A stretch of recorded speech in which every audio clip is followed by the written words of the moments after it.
Skyrock pour les militaires. Et on lance cette semaine avec les dernières actualités des armées françaises déployées dans le monde. Cap sur l'Europe aujourd'hui. En Roumanie, les militaires du bataillon multinational de l'OTAN sous commandement français ont réalisé un entraînement avec une section portugaise de la Multinational Division South East qui est déployée à Caracal. Dans le même temps, les unités alliées ont pu profiter des exercices de combat en tranchées Eagle Trench et Eagle Mouth pour partager leur savoir-faire dans ce domaine. Enfin, une équipe française, John Terminal Attack Controller du bataillon, spécialiste de l'appui aérien, s'est entraînée au guidage du détachement d'avions de chasse Eurofighter espagnol.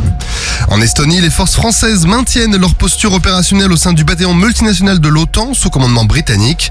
Les contrôleurs tactiques et spécialistes de l'appui aérien français ont récemment effectué un entraînement au guidage d'appui-feu par d'avions de combat avec leurs alliés estoniens, allemands, norvégiens et néerlandais.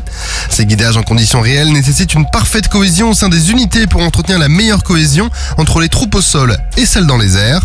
En parallèle, les fantassins, sapeurs et cavaliers du bataillon ont également réalisé des entraînements de combat en tranchée et des manœuvres à tir réel. En mer Baltique, l'OTAN a déclenché l'opération de surveillance maritime baptisée Baltic Sentry pour dissuader une éventuelle menace sur les infrastructures sous-marines et stratégiques de l'OTAN dans la zone.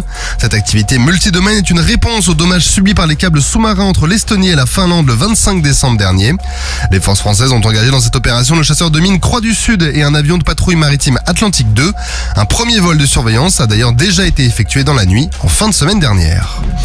Et direction Mayotte à présent, où un mois après le passage du cyclone Chido, un nouvel événement climatique majeur a frappé l'archipel. Il s'agit de la tempête tropicale Dikeledi.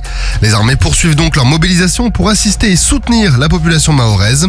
Le pont aérien a repris peu après la tempête et les rotations aériennes par A400M ont permis de poursuivre la livraison de fret humanitaire depuis la Réunion. Ainsi, les armées ont repris les distributions d'eau potable et de vivres dès la fin de l'alerte et ont fourni l'assistance directe aux populations les plus touchées. En parallèle, les moyens militaires déjà positionnés à Mayotte ont réalisé des interventions rapides pour soutenir la réouverture des infrastructures critiques, en particulier les axes routiers, les chenaux portuaires et les installations aéroportuaires. Grâce à cette mobilisation, les ressources humaines et matérielles mobilisées depuis le cyclone Chido permettent de maintenir un dispositif réactif face aux besoins urgents de la population. Sur terre, sur mer, comme dans les airs. Skyrock PLM, on équipe avec Cuneo, la mutuelle des forces armées.